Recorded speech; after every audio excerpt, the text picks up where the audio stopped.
First, we will do council roll call. Susie? Councilmember Ritzma, Here. Councilmember Chambers, Here. Councilmember Salzweedl, Here. Councilmember Barkus, Here. and Mayor DeBoer. Here. Do planning roll? Sue, would you please do planning commission roll call for me? Commissioner Chambers, I'm here.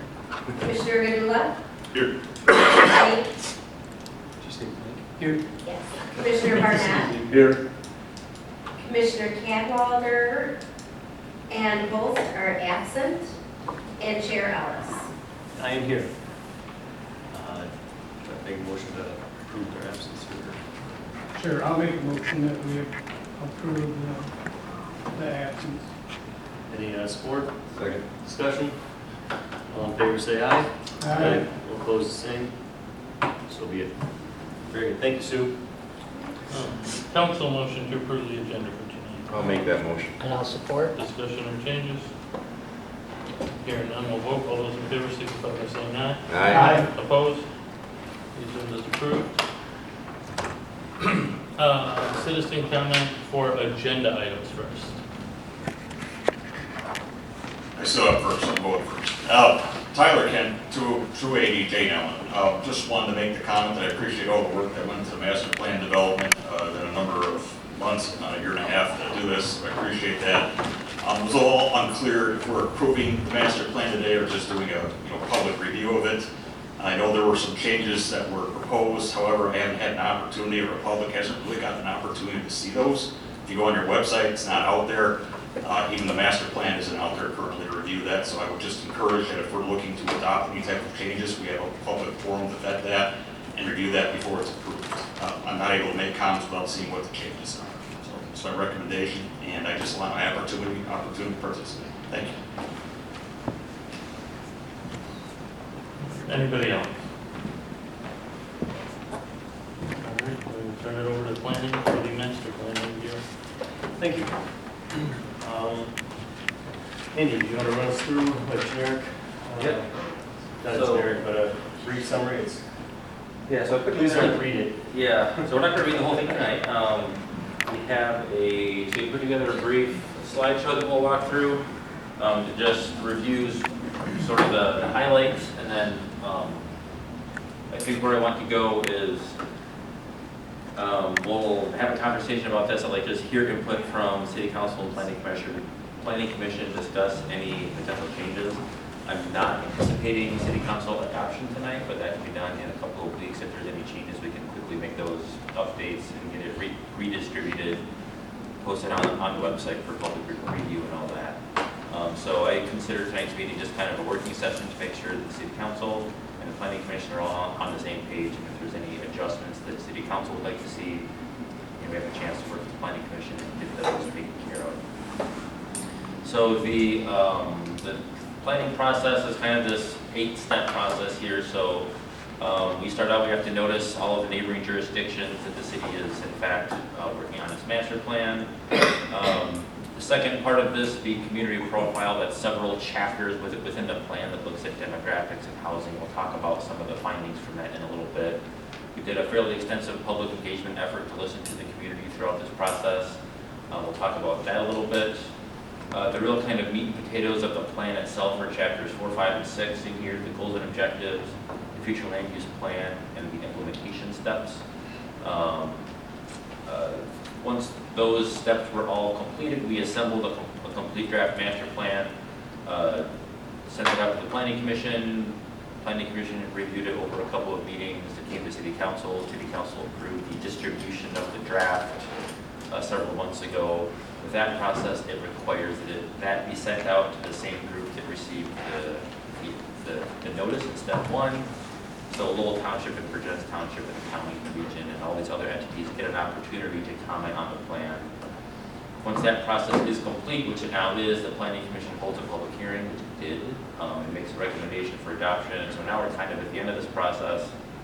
And again, before we get to that final step of City Council adoption, we wanted to have this opportunity for this joint meeting so the two bodies can work together on any last minute changes. So some of the findings from that community profile chapter, since 2010, the city's population has increased by almost 10%.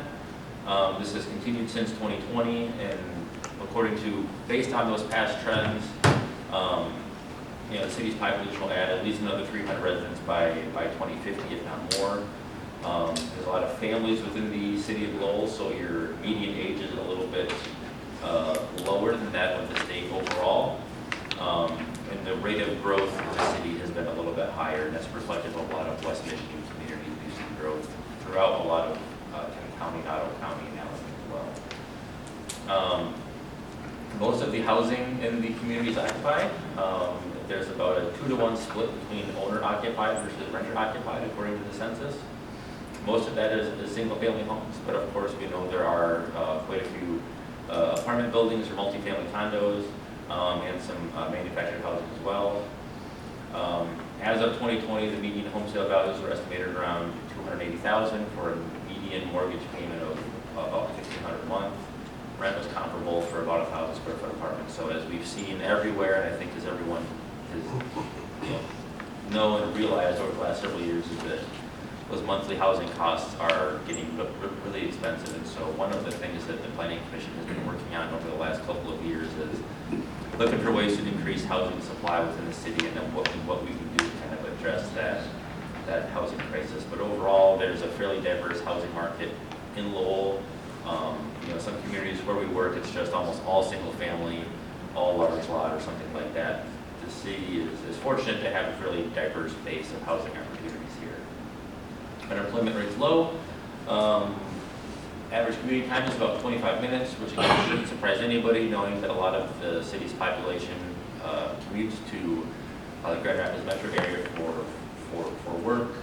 The median income in the city as of the census was around $65,000 per year. That's a couple of years old now based on the community survey. It might be a little bit higher now. That was again higher than the state's average, which was about $59,000. So I mentioned earlier that we did quite a bit of community engagement in support of this process. So we had 2 what we call pop-up planning activities. One was doing the summer concert series, and then we did the Lowell Expo in 2024. We held 4 meetings, one each with Planning Commission, DDA, City Council, and Parks and Rec about a year ago. We did 2 sessions with student groups at Lowell Middle School, because we'd like to hear from young people who are hopefully going to be our future residents. And we're building kind of a community that reflects what's important to them. And we also had an online community survey, which I'm sure a bunch of you had completed. We got 227 responses in that as well. So based on all of that, we have thousands of data points that we use to kind of work through the goals and objectives. Is that 227 good for a community of our size? It's good. We've seen higher, we've seen lower. I think kind of probably in the upper half of what we typically see. I was hoping to get, over 150 or so when we started this process, so I was happy with 227. Thank you. So all of that led to this visioning statement that was worked on. So when we did I'm going to back up once. When we did these 4 visioning sessions, I'm going to work, can't see it on screen. So when we did the 4 visioning sessions, one each with Planning Commission, DDA, Council, and Parks and Recreation, part of that was to have each group sort of craft its own vision statement. And so what we did was sort of blend all of those together to kind of capture the ideas and the thoughts and the perspectives of each of those groups and sort of Frankenstein it together into 1 or 2 sentences, which we did here, which was by 2040, Lowell will be a welcoming, vibrant, and active city characterized by walkable neighborhoods, high-quality public services, and engaged citizens. We will continue to work together and with our neighbors to address the changes resulting from growth while maintaining a strong sense of community, place, and pride. So continuing some of the things that we learned from that engagement kind of centered around some of these themes. So housing, there's a strong desire from all of that input that residents wanted to see additional housing opportunities for family and young professionals, providing opportunities for affordable housing and offering a variety of housing types were pretty important to a lot of the public feedback that we got. In terms of businesses and economic development, additional restaurants, grocery stores, general retail, and opportunities for arts and entertainment spaces and services were desired. Residents desired and wanted to protect natural areas and improve access to the Flat River. Also, sort of expanding and continuing this ongoing effort that the city has been involved in for decades now to continue to expand trails. Non-motorized recreation opportunities was something that the community really seems to embrace. And then in terms of mobility, well-maintained network of streets and connected walkable sidewalks are things that were viewed as ideas that would enhance the city overall. So a lot of the stuff is sort of a continuation, as we see it, of things that you are already doing, like trails, for example, and some of the work more recently that the city has been doing on housing. So some of this is kind of is validation and continuation of some of the investments and decisions that the city has made. And then in other areas, I think there's some opportunity to kind of shift priorities a little bit and maybe put a little more emphasis into things that haven't been accomplished as much recently. Some of just pulling individual words out of some of the survey responses. So safe, family, friendly, affordable, diverse, accessible, welcoming, fun. These are all things when people are asking, what is your future vision for Lowell? These are the words that came up a lot when people just said, in the survey we said, give us one or two words that doesn't describe the city, describe your future vision for the city. These are some of the words that came up over and over and over again. And again, I think a lot of this reflects what Lowell already is. And so in some ways, some of this is going to be preserving and sort of prioritizing and continuing down the path that you started in a lot of ways, which I think is great because it's, again, signifies that you're doing a lot of things right already. And so all of that led to these sort of planning themes and these overarching goals, which are listed here on the right side of the screen. So there are 6 of these goal statements. So strengthening its downtown identity while collaborating with neighboring jurisdiction, foster vibrant revitalization and sustainable industrial growth, preserving its historic character in a riverfront setting, fostering walkable neighborhoods in a connected riverfront while coordinating to guide growth and land use, a safe, well-managed transportation network that serves residents and visitors, promoting a range of quality, affordable housing options, and supporting improvements to existing homes to meet the needs of residents of all ages and income levels, then providing municipal and regional services that meet community needs while collaborating with partners to maximize resources. So, efficient use of resources, but continuing to provide a high level of service across the board. So within these goal statements we have in the plan, they're not listed on the slideshow, but within the plan we have several individual objectives that, if accomplished, would help to achieve the overarching goal. So when you read through the plan, you'll see, think of those that way. You have one overarching goal statement like this, and then beneath that you'll have milestones that you'll need to kind of check off over the next 5, 10, 20 years. From my perspective, as a planner, one of the more key parts of the plan is this future land use map. So this is similar but not the same thing as a zoning map, so try not to confuse the two. The future land use map is the land use framework for the future development of the city. So if somebody comes in and asks to rezone property, or if somebody comes in and applies for a certain type of land use permit, the Planning Commission and me as the city planner will refer to this future land use map and take a look and see which of these designations the property is in, and that helps us to make land use decisions that are consistent with this plan. So overall, you'll see a lot of similarities between this and the zoning map. We have these 9 land use designations shown on the plan. We have the suburban residential, which is kind of the lowest density, primarily single-family home type of neighborhoods that we have around the outskirts of the city. We have the traditional residential designation, which is more closely related to your typical single-family platted historic neighborhoods that we have throughout most of the community. The high-density residential, think about your multifamily, condominiums, and apartment complexes and things like that. have a manufactured housing designation to accommodate the two manufactured housing parks that we have in the community presently. One of the biggest changes is probably this corridor mixed use idea. So from just west of the railroad tracks down to the east side of downtown, kind of along Main Street, we have this existing pattern of some sort of low intensity services. There are also some residences in there. There's kind of a variety of different uses, and to us it didn't make sense to have a general commercial sort of highway commercial west Main Street development pattern, because the lots are smaller and that's difficult to do in these more compact areas. But it also didn't necessarily make sense to extend the downtown pattern of development that far either. So the corridor mixed uses, it tended to be a fairly flexible area where we could potentially approve residential development, we could approve and look at and have commercial development and service uses and offices and things like that. And it's fairly similar to what we have now. So the idea there is to sort of foster this small scale walkable pattern here on each side of the downtown.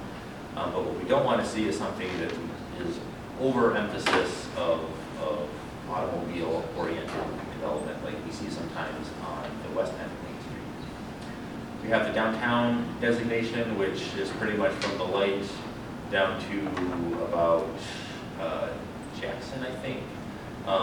There we're looking at a very traditional historic Main Street pattern of development like we're sitting in right now in City Hall. The general commercial is for the west end of town, which that's where we see a lot of our typical auto-oriented retail uses, the fast food restaurants and strip malls and general services that everybody needs and uses in the community. But they typically need a little bit more space. And so, again, this sort of acknowledges that we already have that existing development pattern on the west side of town. I think in the old plan we had 2 industrial future land use designations. I'm not sure that 2 is really necessary here. And honestly, I'm not even sure that 2 is necessary in zoning, if that's what we have right now. So right now in the draft, we just have 1 industrial designation. It's pretty similar to what our zoning map currently is and what our existing land use pattern currently is. The one thing in the plan that we cleaned up is on West Main Street, there was just sort of this arbitrary line drawn on the south side and on the north side, I believe, of Main Street that cuts off between industrial and commercial. To me, it didn't really make any sense, so we kind of adjusted that a little bit to actually follow the property boundaries as they currently are. It makes the overall use and administration of the plan a lot easier when we try to follow parcel lines, so that's what we did there. Otherwise, this is pretty similar to what you have on the ground currently. And then we have this public designation, which includes city-owned property, schools, parks, stuff like that. So all of the green property are property that are owned by, for the most part, either the city or the school district, and we don't anticipate those changing hands and being turned into private development. The last section of the plan that we'll talk about really briefly is implementation. So in the goals and objectives, when we talked about these 6 items, these are kind of the main themes and the goals. The implementation section really talks about the more proactive steps that the city needs to do to accomplish those things. So this is actually putting the plan into action. So activating the Flat River, making some changes to the zoning ordinance, working on a housing strategy, implementing the placemaking plan, which was adopted in 2018, I believe, working on and continuing those local partnerships within the city and beyond the city boundaries, and continued development of the city's non-motorized trail network. Those 6 items sort of encompass most of what is listed in the goals and objectives as the key priorities for the plan. And so that's what we're going to be looking to do moving forward. You'll also see the plan has a table at the end of it that has some timelines in there in terms of when these things can be accomplished. Those are certainly up for discussion, and those are flexible too, because we know that if an opportunity comes up, maybe it's a 5-year priority in the plan, but if you have an opportunity to get something done sooner than that, then obviously the city can exercise its own discretion and make those adjustments as necessary. So that's the very high-level overview of the plan. I am happy to answer any questions, and again, I think for the rest of this meeting, I'm going to unplug my computer, bring it over here, and I would just basically like to hear from you all. And if you have edits, comments, changes, adjustments, if there's something that we need to include in the plan and have not done so yet, this would be the time to get those comments circulated, updated. Looking forward, basically, once we have any changes incorporated into the plan, it'll be on to City Council for final adoption in the next, few weeks or months, depending on what we have to do. So from there, Mr. Mayor, I'll turn it back over to you, and we will kind of take it from there. All right, well, I want to thank you guys for working on it. I know it's been 2 years worth of hard work, and it looks like a lot of thought went into it. How many public hearings have you held, Matt, or, I guess, public comment For hearings? 2 years, Yeah. A lot? I would say, I don't have an exact number, but I mean, it's always kind of in our discussions, whatever we do, we're always referring to the old one, the new one, so that whenever we have a meeting here, that's our backbone of what we do. We try to support the goals that we've heard and researched, and also looking back at the ones prior 15 years. So every meeting is open up to the public to know what we work with, I guess. Well, I have a couple of minor things, but nothing big. So what I was thinking from a council perspective, if everybody's on board, now that we have it, and we have access to Andy and the planning commission all the time, I'd like to spend about a month on it maybe, and then have a public hearing and adoption period, first meeting in November. Allow the public to come. In the meantime, you have a month to reach out to any of the 12 of us and offer feedback or ideas. I don't think it needs any major wholesale changes. I think it's very well put together and very well thought out, but It's when I speak, it's difficult to do because you're talking about 10, 15 years and you want to get specifics, but if you do specifics first year, 10 years down the road, what's that about? So you gotta, Andy and everybody has done a really good job getting a comprehensive, broad spectrum, generic, but broad to encompass so many specifics, I guess, and trying to leave room for it is tricky. I think it's a good comprehensive, master plan. No, it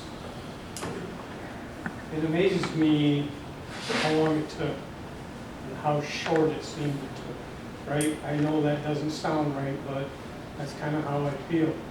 When we first started, it was very interesting.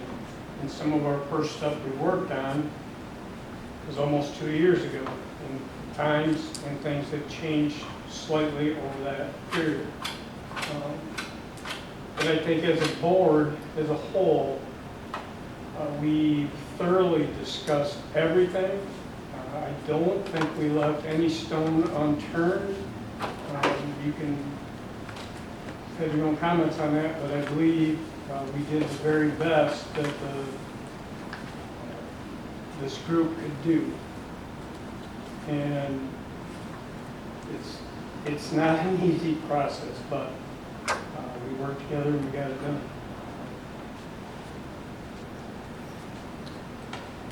Mark, anything? No, I think a month out would be good. When I was reading this over, I thought pretty comprehensive. Yeah. I think it will work. Eric? I think it's good. I have a couple of questions. Andy, you touched on this corridor mixed use. right here on nearby West Main Street. I think that's really good because as I've driven that, it's interesting how there's small businesses and then a couple homes and then small businesses. Can you just tell me if a person, a residence there would choose to sell their home, I'm not saying they have to, they could stay there, but if they wanted to sell, how will this process, will it change? Could it go to be commercial? Could it be worth more, their property as commercial? Or how is the group going to control that on a one-by-one basis? Yeah, that's a great question. So a couple of things. So one of the challenges for this area is that we have to sort of recognize what's already there. And over the last couple of years, we've had a few property owners there where this property was zoned. A bunch of this property is currently still zoned C3, or same thing that all of West Main is zoned. And so we end up with these situations where we have somebody who's living in their house, and they want to make some improvements, or they want to do an expansion of their carport or something like that, but they can't because their use, the house, is not permitted in a commercial zone. And so that has had the effect, I think, in some instances of sort of hampering, sort of those natural improvements that occur with properties, especially with residential properties.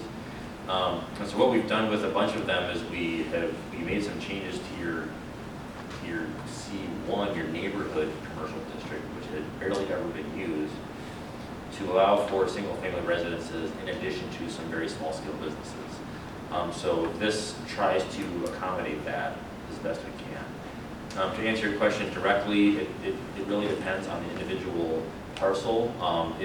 Somebody could sell a house and try to turn it into a business of some sort, but some of these lots are the 66 by 132 residential lots. And so the reality is, unless they assemble a half a block, they're not going to be able to do anything that's very intense, right? Because they're going to be limited by what they can do on the site physically, because they can only accommodate a couple of parking spots.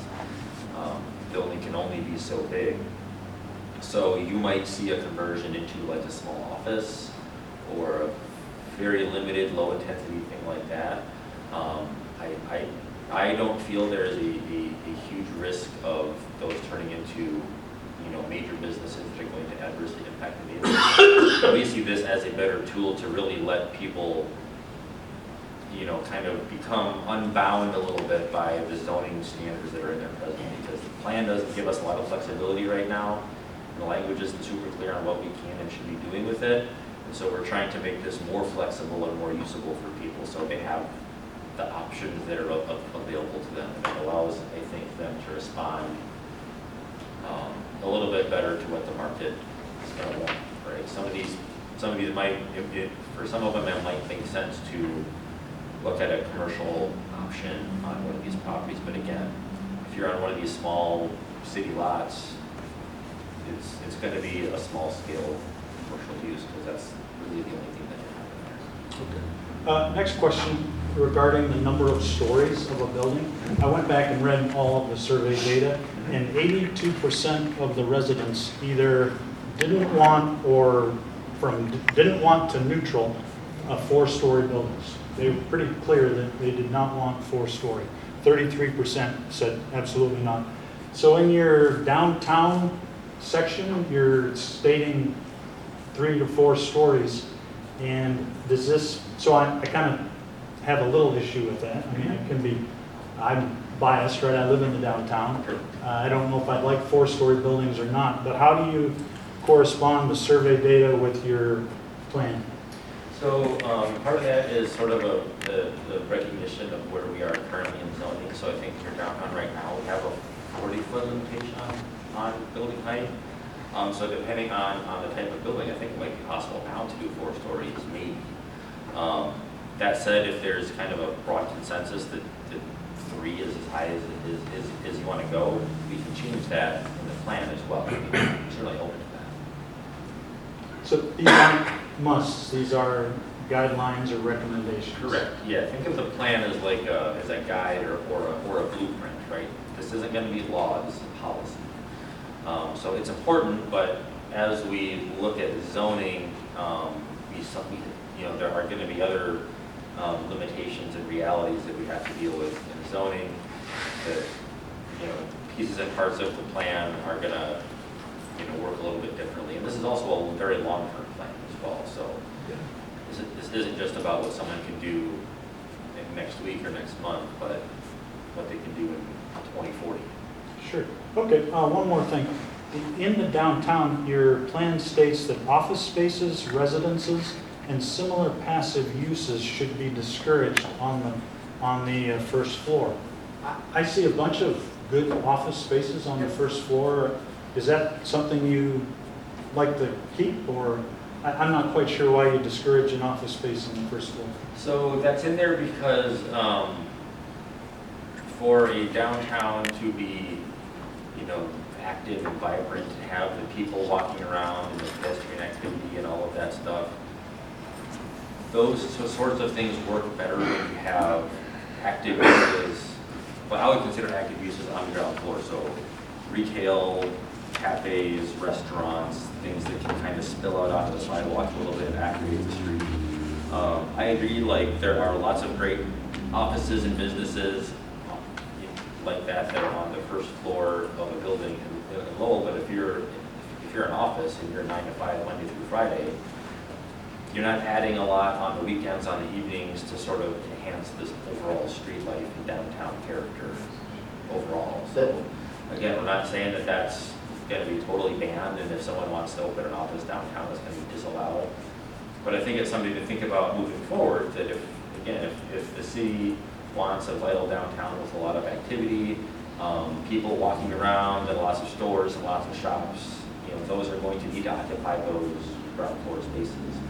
And offices have the benefit of being able to be functional on a second story of the building, on a third story of the building, in addition to that first floor.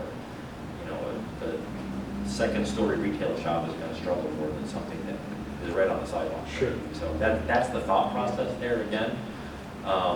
That said, this meeting is for you guys to discuss those changes, and if you want to make those adjustments, take that out. Eric, it's now when coming to downtown design, it's not uncommon now for there's a lot of municipalities now that, you know, obviously if you have a business that had an office there, they're not going to make them move. But any new businesses coming in, there's a lot of downtowns that have the restriction that it's only restaurant, retail, something along those lines on the first floor. And those office spaces, they go to the second or third floor. Okay. It's actually pretty common. You're seeing more and more of it. Okay, good to know. Thank you. Your last two questions are very good. This is actually a good portrayal of really the difficulty we had in, okay, we want to revitalize our town, we want to, you know, increase housing, but we have all these other sides that are like contrary to what that is. You know, the 40-foot, 4 stories, okay, what is it? Well, let's keep it vague enough to where, okay, if we start really building here, are we going to limit ourselves, or it's, all those questions are, have both good and bad to them. You know, bringing offices downtown, great business bringing into the city, but we want social districts, and it's like Andy said, they're closed after 5. Why am I going to come down and look at, you know, some office? Right. You know, Yeah. it was tough to balance that, and those two questions really are really what we worked on. Because we spent a lot of time on height, and currently it's 40 foot. Well, today's standards, you could build a 4-story that looks like no taller than what we have here now.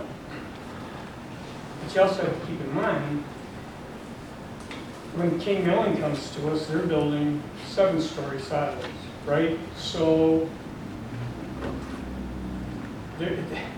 even though that's agricultural, it's still different. I don't want anything more than 40 foot ever. That's what I think we came to an agreement as a group. We heard it with the line check too. People came out of the woodwork. Yep. I mean, out of the lawn.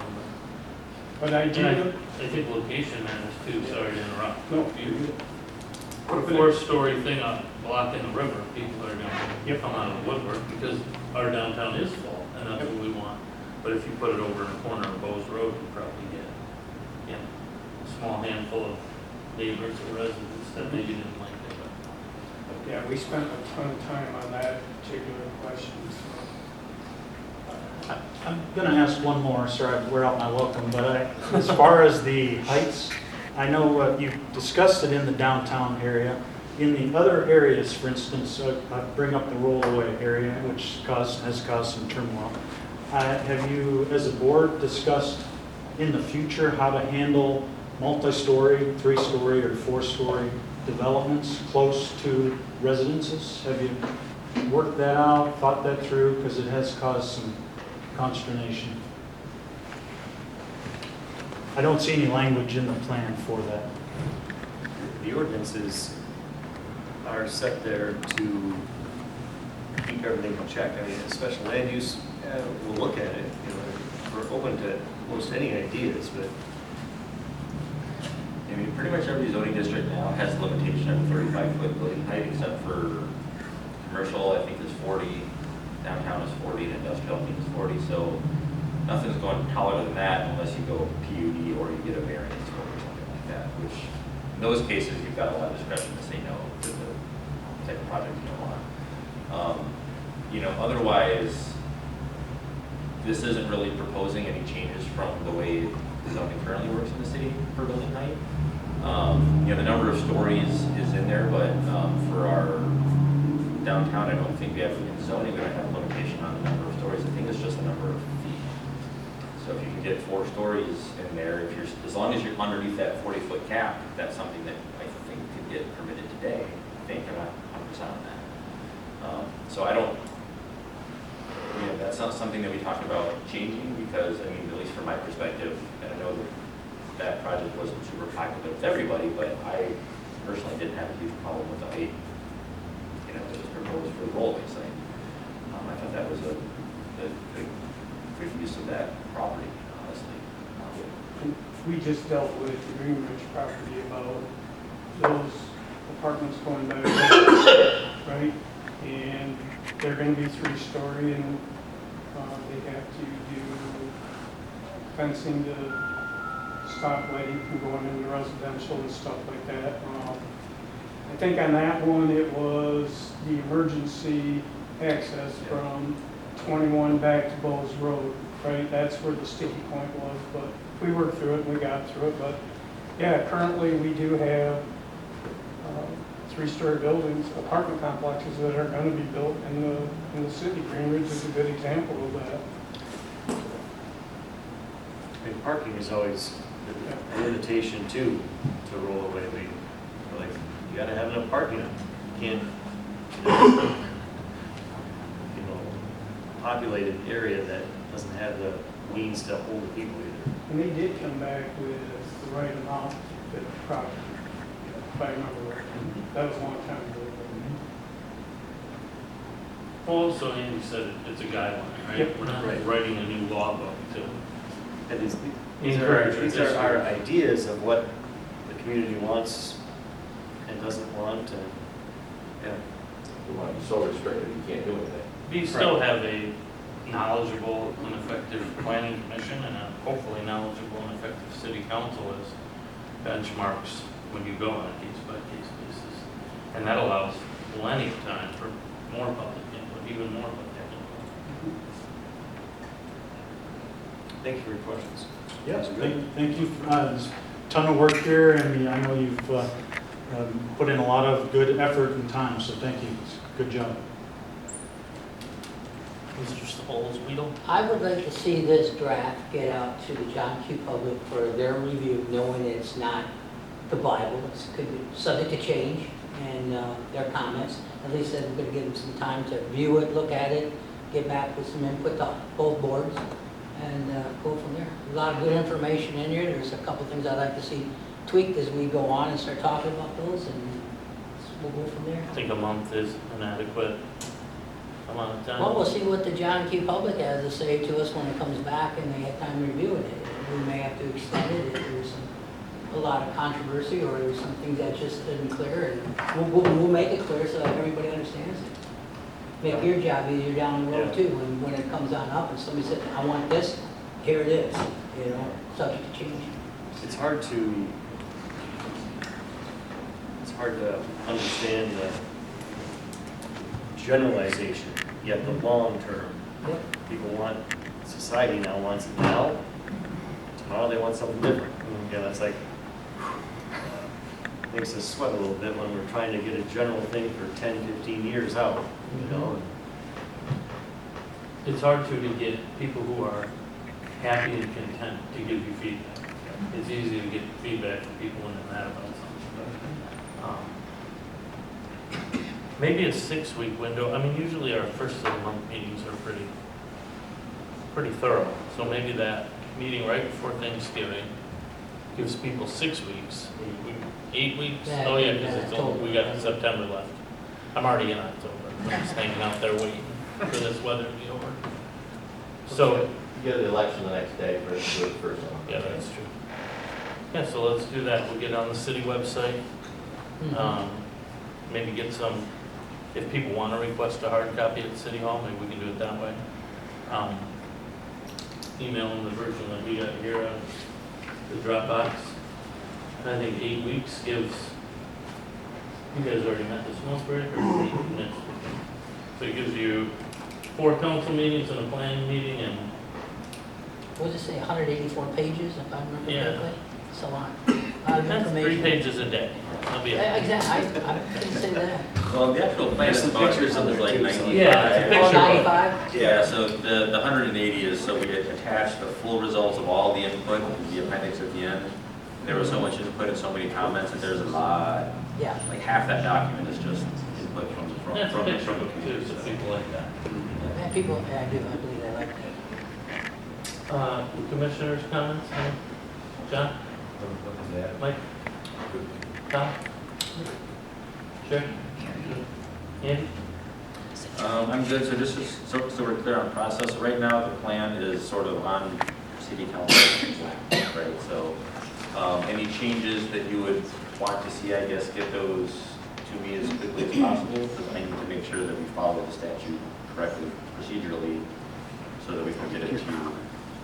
And if it has to go back to the planning commission for some adjustments, we'll have to do that and get it turned around. So we appreciate your input. And the planning commission, this has been a long process with a lot of feedback and a lot of good conversation, so thank you. Yeah, I'm very grateful for the hard work. All right, how about any public comment for stuff that's not on this agenda? For those who come to coffee with council, we will have to cancel this month. I know it's next Monday.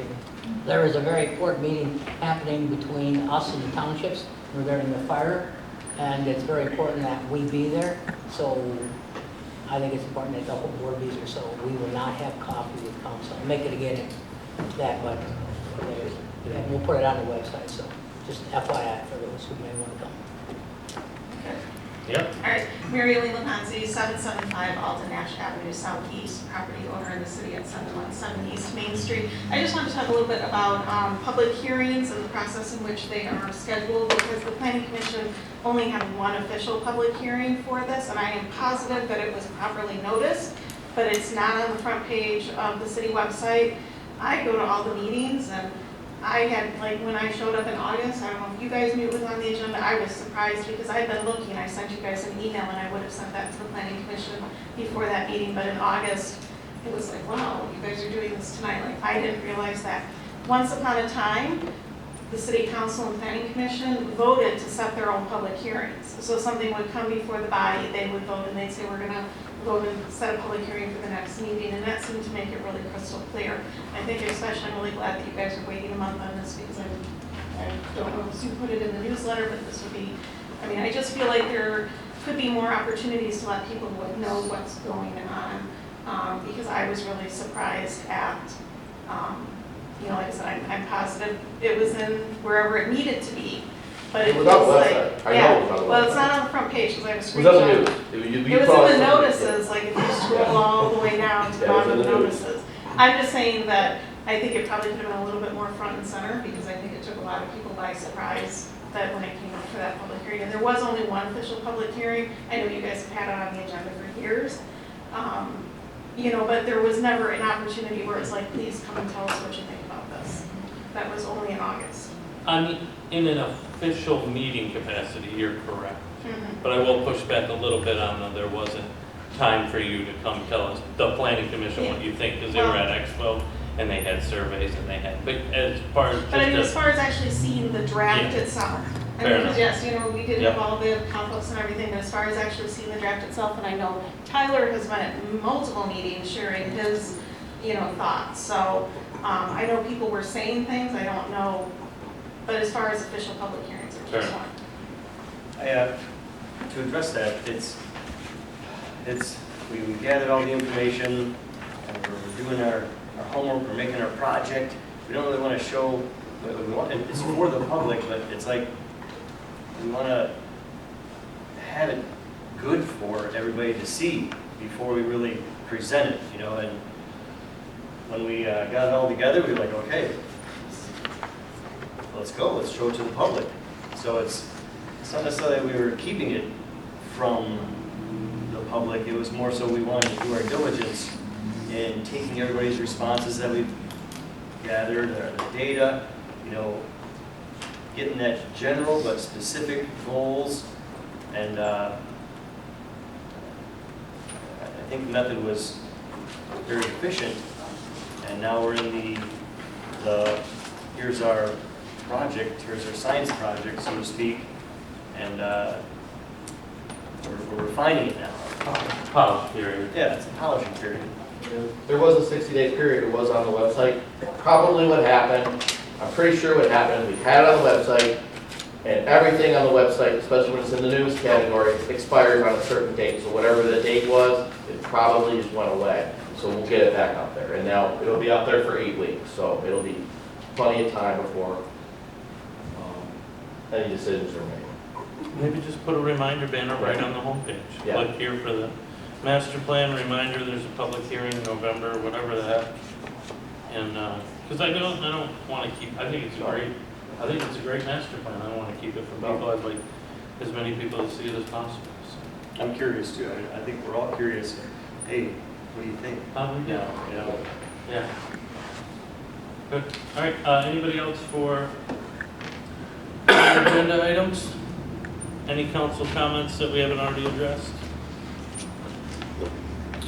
I have one. I want to apologize to Pam Rowley. I wish we would have made you known of the changes to the procedures now. I think you had wanted to speak. I wish I would have told you that your time was at the beginning of the meeting. Oh, I know, I'm going to just read a couple of sentences from the document that we've all received this, just to be fair to you, that there are a number of citizens that have signed the petition, and there's some, we'll review this more, but a couple of sentences from this petition are that adding language to the housing strategy section to state that the density of development should be compatible and aligned with the surrounding properties. While the current master plan includes specific numbers, this petition supports language in the new plan that applies to all districts. So, I'm sorry, Copies, do you want me just to hand them out? I'm not sure, that's up to the mayor, but again, I want to recommend all the residents, please come up right at the beginning of the meeting for things that are on the agenda. It was confusing because you're doing it on a joint thing, so, yeah, the links are. Thank you. Jim? Jim? No, I'm good. Good. Mark? Good. John? Mike? Tom? Sure. All right, that being said, oh, Pam, let me suggest to you that we have a non-agenda item